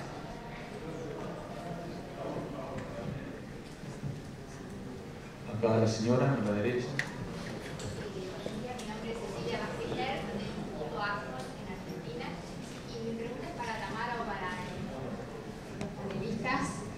si estás de acuerdo en esto en decir que el régimen Chávez-Maduro ha sido un populismo o una tiranía populista de izquierda. Si no estás de acuerdo, creo que es lo que entendí, ¿bajo qué categorías explicamos a nuestros jóvenes qué es el sistema que rige hoy en Venezuela? Y me gustaría si puedes decir, o si alguien puede decir algunas palabras en relación al rol que la Iglesia Católica tuvo en estas 2 últimas décadas en Venezuela. Gracias. No sé si dije eso, pero no creo que no sea un gobierno populista, pero creo que los rótulos son innecesarios en un caso como el de Venezuela. Si yo le tengo que explicar a un estudiante qué es lo que pasa en Venezuela, le explicaría los hechos. Y los hechos son que tenés una absoluta concentración de poder, que no hay independencia judicial, que no hay independencia de ninguna autoridad, salvo la Asamblea Nacional en el último tiempo. Y eso es lo que hay que resaltar. Con relación a la Iglesia dentro de Venezuela ha jugado un papel muy importante. Hay muchas autoridades de la Iglesia que han denunciado los abusos, que se han puesto del lado del pueblo, que han hablado de la crisis humanitaria y juegan un papel muy importante. El Vaticano no ha jugado ese papel en Venezuela de la manera que podría, por el papel que podría jugar el Papa. Entonces creo que hay que hacer una distinción en el rol de la Iglesia entre quienes están adentro, que han sido fuertes críticos de la realidad del pueblo y de los abusos del gobierno, y la posición del Vaticano, que incluso durante la mediación de un diálogo hace unos años ha sido más tibia. Es interesante lo del Vaticano, porque el Vaticano no podía estar mejor posicionado para la crisis de Venezuela que lo que está. Parolin fue nuncio en Venezuela, hoy es el secretario de Estado, la mano derecha del Papa. El principal de todos los jesuitas es un venezolano, Sosa. O sea, nunca hubo en el Vaticano un mayor nivel de conocimiento concentrado en el principal de toda la orden de los jesuitas, el tema de Parolin, etc. Y pese a eso, el Vaticano ha tenido realmente, en mi opinión, una posición que yo creo que viene muy influenciada por la mirada de Francisco. Si hubieras tenido un Pablo II ahí, yo creo que tendrías una política completamente diferente. Pero Francisco tiene una mirada muy peronista, digamos, muy peronista de la política, y eso claramente ha influido porque es mucho más recatado respecto de cuál podría ser. Y eso ha generado un gap enorme entre la posición del Vaticano y la Iglesia Católica. La Iglesia Católica totalmente en contra del régimen, y el Vaticano con una posición mucho más cauta, ¿no? Casi que por un momento pareció que estaba Lori Sanata sobrevolando el ambiente. Bueno, no sé quién había pedido el micrófono. Acá. Sí. Mi pregunta va a Sobato. Sí, bueno, mi nombre es Manuel Cuesta Maruga de Cuba. Mi pregunta va a Sobato en 2 direcciones. Hace una crítica de que el fenómeno venezolano cae en la lógica geopolítica global en el Consejo de Seguridad. Sin embargo, recomienda una especie de geopolítica local para tratar el tema venezolano a través de Cuba. Y eso podría, de alguna manera, llegar a este tipo de negociación. Bueno, vamos a resolver, nosotros ayudamos, tenemos toda la capacidad, pero cuando vengan a Cuba, miren para Tropicana, no miren para la violación de los derechos humanos. Y eso conlleva ese riesgo, que tiene un segundo elemento. Yo insisto en que el modelo que tiene Nicolás Maduro fue ideado en Añico López. Añico López es el centro del Partido Comunista para formar cuadros internacionales y nacionales también a la hora de diseñar modelos políticos. Y eso fue diseñado allí. El concepto cívico-militar no viene de Caracas, viene de La Habana. Y ese tiene otro riesgo, porque Cuba tendría un incentivo en desactivar un modelo que creó en el caso venezolano, sin hablar de cuestiones económicas. Y el tercer riesgo que tiene es el modelo colombiano en Cuba. Ahora mismo hay una disputa, porque el ELN está demandando, Duque está demandando que le entreguen a algunos negociadores del ELN después del acto de terrorismo. Así que Cuba es complicado a la hora de resolver y desactivar conflictos en la región. Yo insisto en el concepto de Cuba como potencia perturbadora en América Latina. Sí, eso requeriría, yo creo, un análisis de mucho tiempo, pero déjame darte mi opinión preliminar. Cuba, hasta más o menos mediados, en mi opinión, de la administración de Obama, había quedado totalmente aislado. No se lo invitaba a la Cumbre de las Américas, es decir, estaba muy aislado. Y en mi opinión iniciaron una operación estupenda de pasar, o sea, un branding, de pasar de Cuba, país que exportaba revoluciones y es un elemento perturbador, a Cuba, un país que ofrece ayudar para resolver los problemas profundos que tiene, algunos de los problemas profundos que tiene América Latina, entre ellos Colombia. Y la operación que hacen, además, beneficiándose de Chávez, a la cual atendieron en sus últimos días, murió ahí, creo que influyeron muchísimo para aquella reunión, ¿se acuerdan ustedes?, televisada de Chávez, que tenía a Maduro a un lado y a Diosdado Cabello al otro lado, que terminara eligiendo por Maduro y no por Diosdado. O sea, la influencia de Cuba creo que ha sido determinante y sigue siendo importantísima. Pero Cuba, con la creación de CELAC en los últimos años, etcétera, terminó insertándose, y como decíamos ayer, logró que en la cumbre de Cartagena de Indias le dijeran a Obama: si en la próxima Panamá no invitan a Cuba, no vamos ninguno de nosotros. Este es otro grado de irracionalidad absoluta en América Latina, ¿eh? Porque esto hace poco, o sea, Venezuela ya estaba. Entonces le exigimos a Obama: invítate a Cuba, a Panamá, porque si no, no vamos nosotros. Y lo terminaron invitando a Panamá. ¿Ustedes se acuerdan? Lo recibieron con carpeta roja a Raúl, la foto de Obama hablando con Raúl, dándose la mano, etc. Después la visita de Obama a Cuba. Todo eso logrado con el tema de una Cuba que estaba cobrando sus beneficios por ayudar a resolver el problema de Colombia con la FARC, donde Venezuela era testigo de honor y donde el Vaticano jugó un papel importante. Y ahí Cuba pudo demostrar de, oye, nosotros acá no solamente no estamos exportando revoluciones, sino además de maestros y médicos exportamos problem solving, ¿no? O sea, resolución de problemas. Ahora, yo creo que en el contexto venezolano, Cuba está utilizando a Venezuela para curarse en salud y tratar de buscar una negociación con Estados Unidos que les permita garantizar que no irán por Cuba después de Venezuela, al menos por un tiempo, y cómo van a reemplazar los barriles de petróleo, etcétera, etcétera, pues la reforma económica que han puesto en marcha realmente no le está dando resultados. Así que tienen que buscar una salida y no se la van a dar gratuita. Entonces creo que ahí debe haber un proceso de negociación muy intenso, donde quizás en gran medida, pero hoy lo hablamos con Jorge también, el tema de Marco Rubio, etcétera, poniendo tanta presión en eso, quizás es un límite a las posibilidades de buscar una negociación. O sea, yo creo que estamos hablando de política, y la política es el arte de lo posible, y hay que comer muchos sapos. Hay cosas que no nos gustan, pero que son inevitables.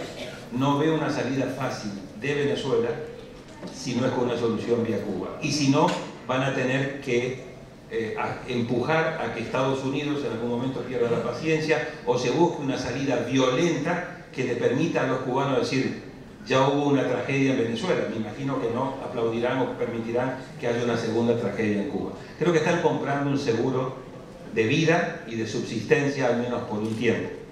Y el problema de que haya esta administración creo que le complica la cosa. Pero es una mirada personal.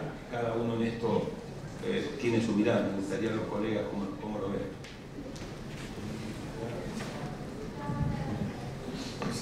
En teoría, yo creo que es evidente. Cuba tiene un papel tan preponderante en Venezuela. Es el único factor que puede obligar a Maduro a salir. Ahora, al día de hoy, no ha querido ejercer esa fuerza Cuba. Y no ha querido porque las alternativas son menos atractivas para ellos que el statu quo, que al final del día, hoy, todavía reciben petróleo subsidiado y pagos por los médicos y los instructores y los agentes de seguridad y todo. Siguen recibiendo algo de divisas y algo de petróleo a cambio de mantener a Maduro en el poder. Eso, para que cambie, tiene que haber un sustituto. Tú lo decías ayer, pero el subsidio sustituto, pues el único que se ve viable en este momento es Estados Unidos, o era Estados Unidos vía Obama. Lo de México, por ejemplo, que ha habido muchas caricaturas en México, que ahora llega Raúl con López Obrador después de haber chupado toda la sangre a Maduro, pues sí, pero no, México ya es un importador de petróleo, o de hidrocarburos en todo caso, entonces simplemente no hay ni dinero ni condiciones en México para eso, entonces es Estados Unidos. Y para que eso suceda es una operación política muy compleja, que nadie ve a Trump llevándola a cabo, y nadie ve a los operadores de Trump, es decir, Rubio o estos, llevándola a cabo, porque ellos tienen sus intereses propios o sus fobias propias que no los van a conducir a llevar a cabo una operación política de esa complejidad. Elliot Abrams es alguien que podría hacerlo, o sea, tiene la experiencia, la maldad, malo. Bueno, se necesita ser muy malo para hacer una cosa así, y Abrams es muy malo, y Abrams sí podría hacer sus viajes secretos a La Habana y tratar de arreglar eso, pero a condición de que Trump le cumpla. Y Trump tiene que cumplir, o sea, hay que darle a los cubanos algo a cambio. No, los cubanos nunca han dado algo a cambio de nada. O sea, hay una cosa que sabemos desde hace 60 años, nunca, o sea, primero muertos. No lo van a hacer.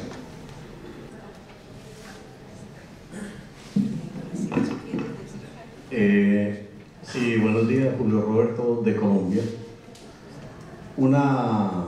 Dos preguntas. Una, ¿qué hacer para que los gobiernos, por ejemplo, del Grupo de Lima, abandonen el doble discurso?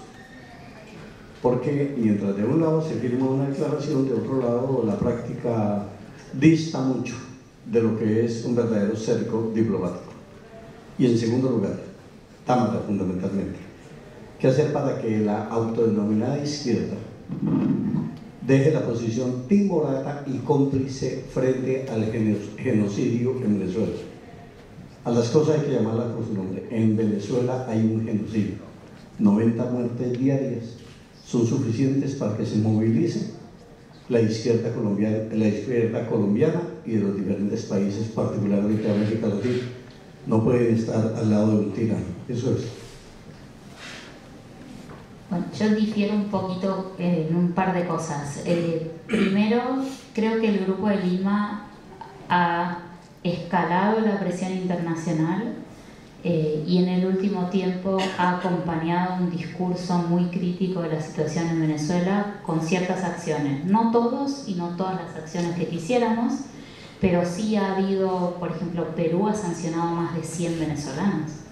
El gobierno argentino está explorando cómo imponer sanciones, si hay medidas dentro de lo que es la unidad financiera para prohibir ciertas transacciones de ciertas personas. O sea, han habido avances concretos en los hechos.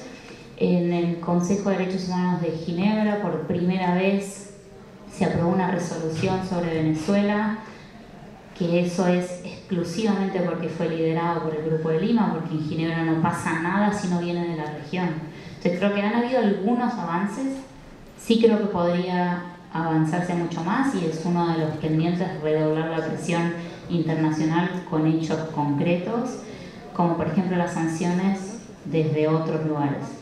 Y con relación a la izquierda, o sea, yo en lo que difiero es en el diagnóstico. El genocidio en el derecho internacional tiene una definición muy precisa y no es lo que ocurre en Venezuela. Venezuela es una tragedia a la cual yo me dedico hace 10 años y me parece que es terrible, pero no es un genocidio. Y la única manera es educar. con los hechos y explicar qué es lo que pasa con datos lo más fidedignos posibles, también sabiendo que hay cierto público que tendrá oídos sordos, pero uno tiene que mantenerse firme en los hechos, creo. Bueno, una última pregunta, acá el señor tenía, y con eso ya iríamos cerrando. Buenas tardes, yo soy Marcelo Croato, abogado y expreso político en Venezuela. Quiero pedirles una reflexión, Salva Tamar, porque hemos hablado tanto que no tiene mucho sentido que yo se la pida ahora.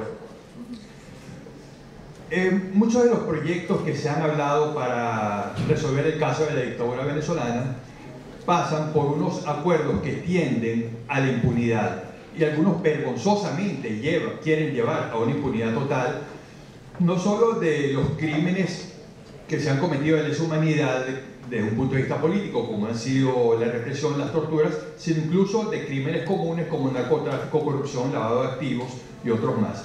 Me gustaría una reflexión al respecto, porque ese es un tema que estamos trabajando en mi organización, el Centro Croato por los Derechos Humanos, que no debe haber impunidad, porque justamente esa impunidad hace que estos crímenes se repitan y se repitan y se repitan. Cuando haya la costumbre de que cada vez que se comete un crimen hay un castigo, pues algunos, si son psicópatas, no les importará, pero la mayoría van a decir, no me interesa porque yo no quiero llegar al extremo que han llegado los otros, que han pasado el resto de su vida en la cárcel. Y ya que Tamara mencionaste el asunto de Ginebra, el martes estoy en Ginebra tratando este punto. Gracias.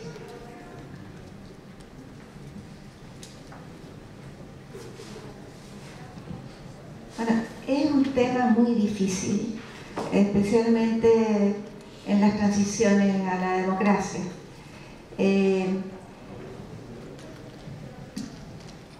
Yo creo que la posibilidad de avanzar en justicia tiene que ser gradual. O sea, siempre que haya una salida democrática pacífica. Si no hay una salida democrática pacífica, las cosas pueden ser muy distintas. Pero si hay una salida democrática negociada, el tema de cómo abordar los crímenes de lesa humanidad, el narcotráfico, ¿no? Creo que hay vías distintas. Pero en el tema de violaciones a los derechos humanos, por una parte creo que hay que tener claridad respecto de identificar esas violaciones, que haya una verdad respecto, algo que se asimile por la sociedad, y los procesos de justicia pasan también por tipos de tribunales, por leyes de amnistía en algunos casos, etc. Yo creo que es probablemente uno de los temas más complejos en las transiciones y que dura muchos años. Sergio Vitari y Ed Lowenthal escribieron un libro estupendo, entrevistaron 8 experiencias mundiales sobre transiciones, incluida la chilena, la brasileña, la de Polonia, la de Sudáfrica. Ese casi que es el tema que se te atraganta. Es un sapo que se te atraganta, porque por un lado, en las otras cosas uno puede negociar, pero este es un tema muy difícil para negociar, porque involucra demasiadas cosas muy importantes. Ahora, mi experiencia, viendo transiciones y leyendo la literatura comparada, no de lo que a uno le gustaría que ocurra, sino de cómo uno busca salidas que después te permitan cierta sostenibilidad en la salida, porque muchas veces uno piensa únicamente en la salida sin después darle cierta gobernabilidad, ha requerido de un enorme nivel de renunciamiento y aceptación de parte de aquellos fueron víctimas. Es el caso de Chile. Chile tuvo Pinochet durante una buena cantidad de años. Yo creo que eso demostró el nivel de madurez que hubo que tener para que ese personaje estuviese una buena cantidad de tiempo todavía en puestos de importancia en una transición. Mandela negoció con quienes lo habían tenido por más de 30 años y entendió que si no hacía esa transición, si no hacía ese esfuerzo de perdonar, ahora claro, esto es muy fácil decirlo acá sentado, pero tiene que haber un cierto nivel de hasta dónde uno puede trazar la línea, cuáles son las excepciones que uno no va a meter ahí porque son crímenes de lesa humanidad, pero la única manera que tú puedes agarrar, meterlos a todos presos, condenarlos, es si tienes una victoria militar. Y ese ya es otro escenario. O sea, lo derrotas, y si lo derrotas, entonces puede. Pero si no lo derrotas, si tiene que ser parte de una negociación, todas esas negociaciones que hemos visto involucran diferente graduación, un nivel de aceptación, de renunciamiento, etc. Que es un tema dificilísimo. O sea, yo preguntaría, ¿aceptaría Venezuela y la oposición hacer una transición cuyo jefe de las Fuerzas Armadas sea Padrino López? No, ¿verdad? Bien, entonces si es no, bueno, ese es un elemento a tomar en cuenta. Otros podrían decir, bueno, si eso implica que tenemos que salir durante 1 o 2 años de esta locura y tenemos un Padrino López más o menos controlado, quizá esa puede ser la solución. Esos son los niveles donde uno tiene que ir diciendo qué fuerza tengo para imponer mi posición, qué fuerza tiene el otro y cómo vamos buscando negociaciones. Pero hay un límite del cual no se puede transgredir, que son los crímenes de lesa humanidad. O sea, hay una línea roja que uno dice, a partir de aquí ya no es negociación, es una impunidad sobre crímenes que bajo ningún punto de vista se pueden perdonar. Lo otro sí creo que es un área negociable y ustedes los venezolanos tendrán que ver cuál es esa área. Pero la experiencia comparada es que sin un proceso de negociación es muy, muy difícil salir de situaciones donde hay esta situación de empate catastrófico o de impasse donde de lo contrario vas a tener que pasar quizás mucho tiempo y el tiempo corre en contra de la oposición. Bueno, yo me voy a permitir aportar algo, ¿no? Una mirada esperanzadora. Por ahí a veces al principio de las transiciones no se puede juzgar a los culpables de crímenes de lesa humanidad. Pero la justicia, me gusta mucho la metáfora de la cascada, del Catherine-Seeking, ¿no?